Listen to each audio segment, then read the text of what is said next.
Et quand la tristesse arrive, je sais tu es là, toujours près de moi. Bon mardi, bienvenue à votre émission La Victoire de l'amour. Si vous saviez comment je suis heureux de vous retrouver tous les matins comme ça depuis plus de 22 ans, imaginez. Alors comme on le fait à tous les mardis, on rejoint notre amie, ce vent de fraîcheur, Brigitte Bédard.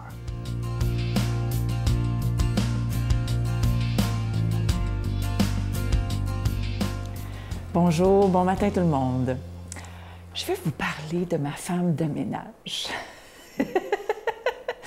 Je l'aime, ma femme de ménage. Ça fait des années qu'elle vient chez nous. Elle fait même mon repassage. Oh, c'est extraordinaire. Et à toutes les fois qu'elle s'en retourne, là, je dis merci. Puis j'ai dit toujours, que ça sent donc bon quand tu viens chez nous. Mais là, elle me racontait l'autre fois, je dis, mais c'est quoi ton produit ménager que tu utilises? Ça sent tellement bon. Le mien, il sent bon, mais pas comme le sien. Tu sais, elle vient une fois par mois. Fait qu'une fois par mois, je me donne congé, puis c'est elle qui fait le ménage, mais son produit, il y a une petite odeur, là. Là, elle me dit, ah, ben c'est ça, fait que là, elle me le mange. Je dis, ah, mais ça sent donc ben bon quand tu viens. Là, elle me raconte que avant, elle utilisait les nouveaux produits en vogue et puis tout ça, puis que là, les clientes n'étaient pas vraiment satisfaites, puis que les clientes disaient « Ah, ben là, ça sent pas comme avant. » Puis, fait qu'elle dit « Je suis revenue à mes vieux produits. » Puis elle dit « C'est ceux-là que le monde aime le plus. » Elle est partie. Puis moi, ben moi, tout ce que j'entends, ce que je vois dans ma vie, j'essaie toujours de dire « Seigneur, qu'est-ce que tu veux m'apprendre là-dedans? Qu'est-ce que tu veux m'apprendre là-dedans? » Là, j'ai pensé, Jésus.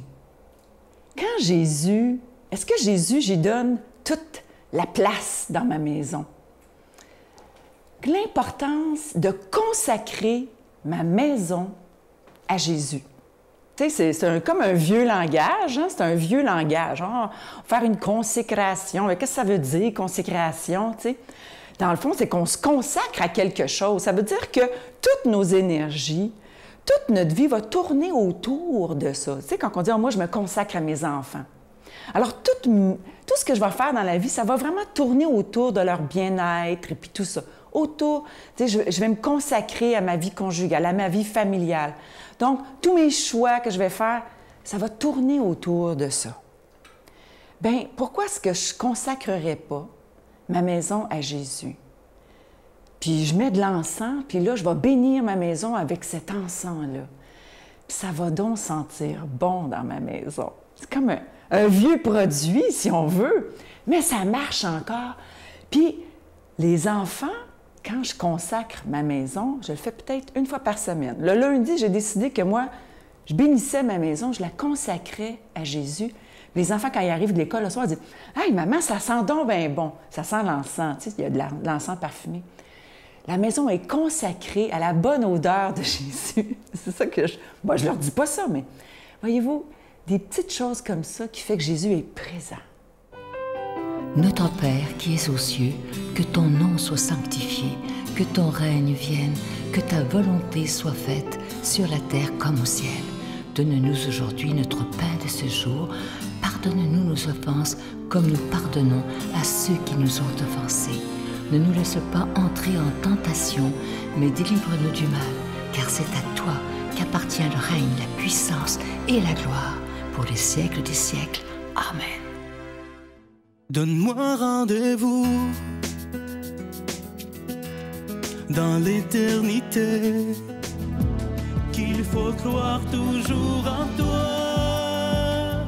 Mais mon Dieu, j'ai besoin de toi, comme lui savoir dresser la table, chanter l'amour, genre de toute la terre.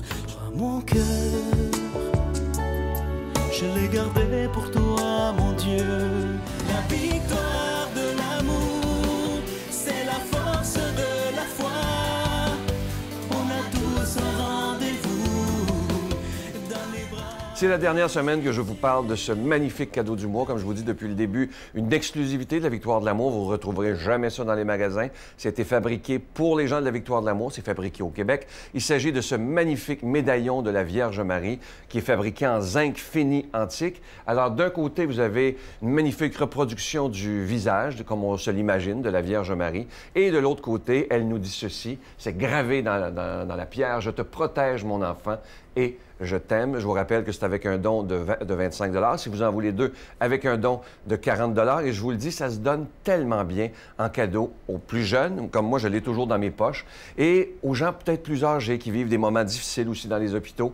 Je pense que ça peut être très réconfortant. Simplement, c'est symbolique, bien entendu. Bien, ça nous rappelle que dans les moments d'épreuve, on n'est pas seul, que Marie, notre mère, elle est toujours là pour nous accompagner dans les moments difficiles. Je vous donne l'adresse, la Victoire de l'Amour, casier postal 120, succursale Boucherville à Boucherville, le J4B 5E6, je vous la redonne. La Victoire de l'Amour, casier postal 120, succursale Boucherville à Boucherville, le J4B 5E6. Également par téléphone, par carte de crédit du lundi au vendredi, de 8h30 à 16h30 dans le 514-523-4433, 523-4433 ou sans frais le 1-888-811-9291, 1-888-811-9291 et aussi sur notre site Internet, le www.lavictoiredelamour.org. Je veux vous remercier de tout cœur de votre grande générosité. Merci aussi de votre prière. Ça, c'est le plus important. Merci de tout mon cœur.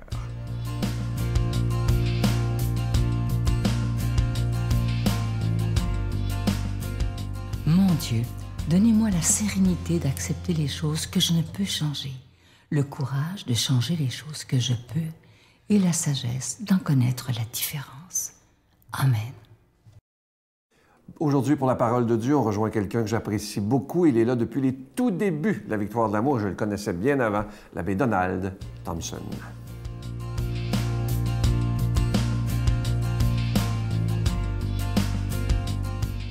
Bon matin de Dieu. Déjà la fin juin, l'été est déjà là. Alors, évangile de Jésus-Christ ce matin, selon saint Matthieu, chapitre 7, versets 6 et versets 12 à 14. En ce temps-là, Jésus disait à ses disciples, « Ne donnez pas aux chiens ce qui est sacré. Ne jetez pas vos perles au pourceau, de peur qu'ils ne les piétinent, puis se retournent pour vous déchirer. Tout ce que vous voudriez que les autres fassent pour vous, faites-le pour eux, vous aussi. Voilà ce que disent la loi et les prophètes. Entrez par la porte étroite. Elle est grande, la porte. Il est large le chemin qui conduit à la perdition, et sont nombreux ceux qui s'y engagent. Mais elle est étroite, la porte. Il est resserré le chemin qui conduit à la vie, et sont peu nombreux ceux qui le trouvent. » C'est une parole qui nous interpelle ce matin. Voyez-vous l'histoire de la porte étroite, du chemin. On peut se perdre comme on peut vivre. Et moi, ce qui me frappe ce matin, c'est cette fameuse maxime qu'on entend. Tout ce que vous voudrez que les autres fassent pour vous, faites-le pour eux. Vous savez, c'est un court texte de Matthieu qui est l'écho d'une sagesse morale qui est répandue dans les diverses religions, les diverses cultures, à peu près dans les mêmes mots. On appelle cette sagesse-là la règle d'or de la vie, de la vie morale. Le plus souvent, cette formule est présentée en négatif. « Fais pas aux autres ce que tu veux pas que les autres te fassent. » Ici, Jésus la présente comme un appel à faire le bien. Et pas seulement éviter de faire le mal. Fais aux autres ce que tu veux qu'ils fassent pour toi. Jésus, c'est un être positif. Et des exemples, c'est facile d'en trouver dans la vie quotidienne des exemples. Tu aimes qu'on te rende service quand tu es mal pris, quand tu es en panne, bien, fais-le dès que tu le peux pour les autres. Tu aimes qu'on te félicite pour ton travail, bien, prends les devants puis dis un bravo, m'emmener à la personne qui est impliquée dans un projet dans lequel tu es impliqué. Pourquoi pas dire merci après un bon repas, une célébration, une fête, une conférence sympathique? Pourquoi pas aller au-devant des gens pour leur dire qu'on est content d'eux? C'est pas peccamineux, ça, là. Beaucoup de gens croient qu'il suffit dans la vie de ne pas faire de tort à personne. « Ah, moi, je ne fais pas de tort à personne, bien correct. » Non, ça ne suffit pas. Ce n'est pas suffisant.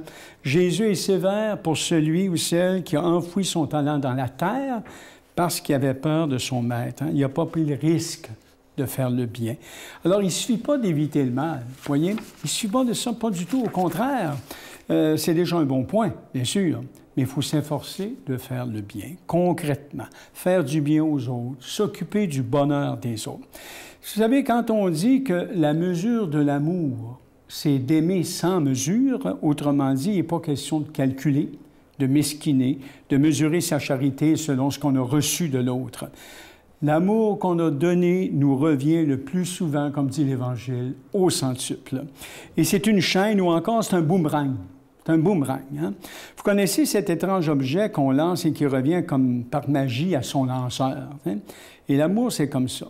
Tu le répands autour de toi, il te revient comme un écho de ton propre battement de cœur, amplifié, enrichi de l'amour des autres de manière à te rendre capable de relancer à nouveau cet amour pour qu'il continue de grandir puis de faire vivre les autres dans le bonheur. Les psychologues, vous savez, ont étudié l'âme humaine, le fonctionnement de notre univers mental qui est très complexe. Il faut comprendre une chose, que les besoins les plus essentiels des humains, c'était d'aimer et d'être aimé. Ça, c'est dit dans la psychologie. Le reste est un peu secondaire. Vous savez, l'enfant qui naît, qui est enveloppé de beaucoup d'amour et de tendresse, hein, c'est important. On lui donne de bien des manières en le caressant, le cajolant, le bécotant, hein, comme si les humains avaient besoin pour démarrer toute leur vie d'une réserve d'amour. Et malheureusement, cette réserve-là n'est pas là pour beaucoup de jeunes actuellement. Beaucoup de jeunes n'ont pas cette réserve-là. On sait bien d'ailleurs que tout se décide dans les premières étapes de la vie humaine. Et c'est là que se construit la base de la personnalité. S'il manque l'essentiel, s'il manque l'amour gratuit, le petit va devenir un adulte finalement handicapé, blessé par en dedans. Vous savez, on le dit puis on le répète bien des manières, le plus important dans la vie, c'est l'amour reçu et donné. Et c'est ce que Jésus veut nous faire comprendre. Je connais tellement, moi, de jeunes et de prisonniers, pour avoir travaillé beaucoup dans les prisons, qui ont manqué cet amour essentiel. Je pense à Stéphane qui se droguait, qui volait, qui a développé un profil de délinquant parce qu'il a manqué de l'affection si indispensable d'un vrai père. Hein, il a été laissé à lui-même et violenté par ses propres parents. On ne construit pas une vie heureuse dans le rejet, la violence puis la chicane. Je n'ai pas besoin de vous faire un dessin ce matin. Hein? La commande est grosse, mais elle est la condition de notre propre bonheur. Jésus dit cela et ça résume toute la Bible. Hein? Toute la loi, tout ce qui donne le sens de la vie, hein? Faire du bien. Et la petite Thérèse de l'enfant Jésus disait « Aimer, c'est tout donner, se donner soi-même ». C'est une bonne manière de comprendre Dieu lui-même, hein, qui se donne concrètement, qui fait les premiers pas, comme dit Saint Jean, celui qui nous aime le premier. Alors, n'ayons pas peur d'être bons, n'ayons pas peur. Et j'oserais dire d'être trop bon. Je ne vous dis pas d'être bonasse. N'ayons pas peur d'être trop bon. C'est une belle façon de vivre et de faire vivre, puis de donner de l'air pur dans un monde assez pollué par la violence, le mépris des plus pauvres. Nous avons une règle d'or. Hein, pour guider nos vies, ce que tu veux que les autres fassent pour toi, fais-le maintenant sans hésiter. Que le Dieu d'amour vous bénisse, le Père, le Fils et l'Esprit. Amen. Bon matin. Je vous salue Marie, pleine de grâce. Le Seigneur est avec vous. Vous êtes bénie entre toutes les femmes, et Jésus, le fruit de vos entrailles, est béni. Sainte Marie, Mère de Dieu, priez pour nous pauvres pécheurs, maintenant et à l'heure de notre mort. Amen. Je vous laisse avec une belle pensée qui dit ceci, c'est très beau, c'est très simple, mais très beau. T'aimer toi-même veut dire t'accepter tel que tu es, dès maintenant. Une autre façon très efficace pour t'aimer encore plus, c'est d'arrêter de te comparer aux autres. Et ça, c'est tellement vrai. Il y a tellement de gens qui se rendent malheureux en se comparant à telle ou telle personne, alors qu'on est tous des êtres absolument uniques et aimés de Dieu à demain. Bye. Je me disais que quand je recevais mon horaire de pilote pour le mois suivant, je me disais, le 3, je suis à Paris. Hein, le vin coûte moins cher que le lait. Fait que moi, on va t'enverrer une maudite bonne. Le 12, je suis à Vancouver. Alors, je connais une barmaid dans un bar. Elle me paye souvent un verre. Là, j'ai réalisé que je sédulais mes brosses. Incroyable quand même. Moi, puis là, je me suis dit, puis ça, je ne le réalisais pas avant, aussi longtemps que ce thérapeute-là ne m'a pas parlé de ça. Puis je me suis dit, si je sédule mes brosses d'avance, peut-être que c'est vrai que j'ai perdu le contrôle de ma vie et que l'alcool a pris le dessus sur mes allées.